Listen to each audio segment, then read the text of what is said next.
Providence officials confirming just moments ago that a person of interest is in custody this morning after the deadly shooting at Brown University.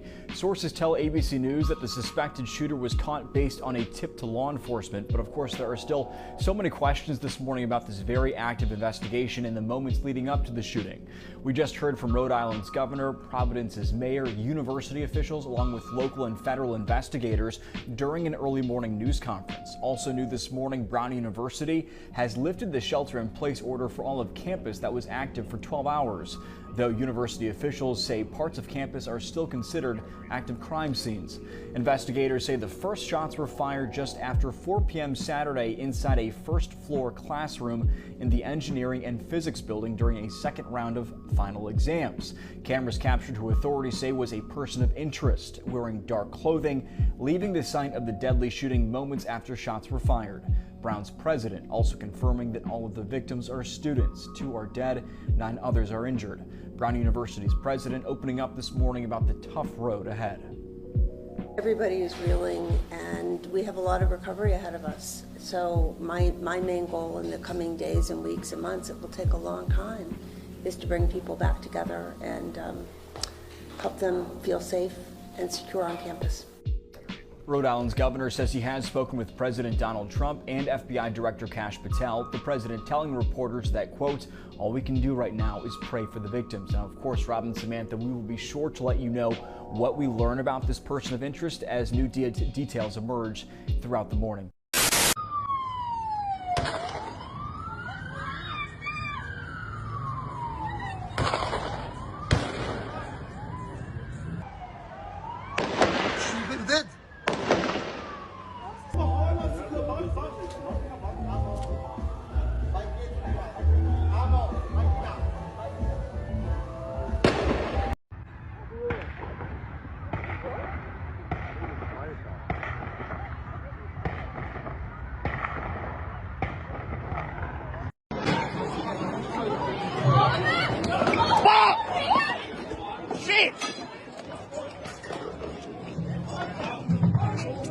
We are following another deadly mass shooting, this one in Australia, where police say 2 gunmen opened fire on Sydney's famous Bondi Beach, killing at least 11 people.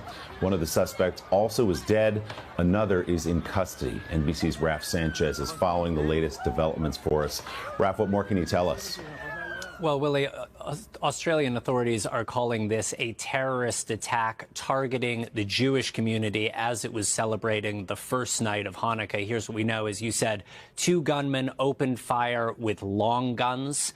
There are at least 11 people killed, including one of the shooters. The second gunman is in custody in critical condition, and authorities are now investigating whether a third individual was potentially involved. Now, amid the horror, there was also heroism. There is a video that is a little difficult to watch, but I want to show it to you in just a second here.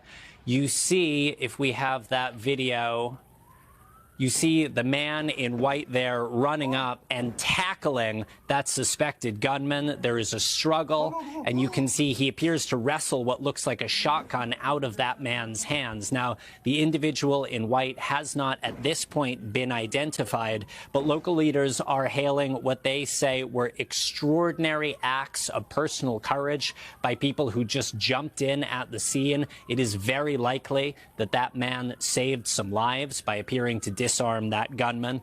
We know that at least 29 people were taken to hospital. Among them are 2 police officers. Authorities are saying police were on the scene and engaging in a gun battle with these shooters within just minutes. Police are also saying that they found a car linked to the killed gunman, which does appear to contain improvised explosive devices. Now, the bomb squad there in Sydney is probing that vehicle. They are looking for more clues. They are looking for more details about the motives. And, Willie, a massive police investigation is now underway. But we can already say at this point that this is one of the worst gun massacres in Australian history.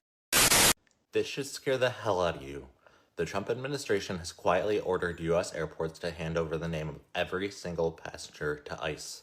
Not suspects, not people with warrants, everyone. The TSA is now feeding ICE passenger lists multiple times a week. and ICE is cross-checking those names against deportation databases, meaning if you fly, your name is scanned. If ICE thinks you might be deportable, the airport becomes the trap. This started in March. No public announcement, no vote, no warning. And they're already using it. A 19-year-old freshman was arrested at Boston Logan Airport and deported to Honduras. She was brought to the U.S. when she was 7. She didn't know she was deportable. Her family didn't know. She found out at the airport. Another woman was arrested in Salt Lake City the exact same way. This isn't about terrorists. This isn't about violent crime. This is mass surveillance of travelers repurposed for immigration enforcement. And here's the part that should really get you. TSA was never supposed to be involved in immigration enforcement. Ever. That line just disappeared. DHS says this is about stopping undocumented people from flying unless it's out of the country. So let's be clear. They turned airports into ICE checkpoints. They turned boarding passes into screening tools for deportation, and they did it without your consent. If the government can quietly turn flight data into a deportation dragnet, ask yourself what database is next, because once everyone's name becomes fair game, no one's privacy is safe. This morning, 100,000 residents under evacuation warnings in Washington because of catastrophic flooding. More than a foot of rain bringing multiple rivers to historic levels. This is unlike anything we've seen in a long, long time. I think it's surpassed every flooding record we've had. Neighborhoods inundated with several feet of water. Residents racing to sandbag areas to save their properties. We're barely keeping up with it. Eastside Fire and Rescue crew saving 2 drivers using a Navy chopper, one of them clinging onto a tree. 68-year-old William Elliott was rescued by fire officials after he had to evacuate his flooded home. That's one of the hardest things I've had to do.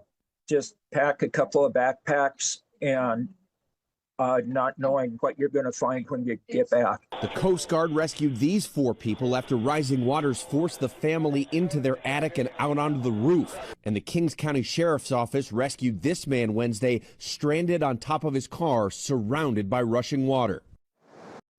Overseas now tonight, 2 U.S. Army soldiers and an American civilian serving as an interpreter are dead, killed in Syria after a lone gunman ambushed their patrol. No group has claimed responsibility, but President Trump blamed ISIS. It happened as the president was headed to attend the Army-Navy game in Baltimore, Maryland. CBS's Willie James Enman is at the White House with more on that. Willie.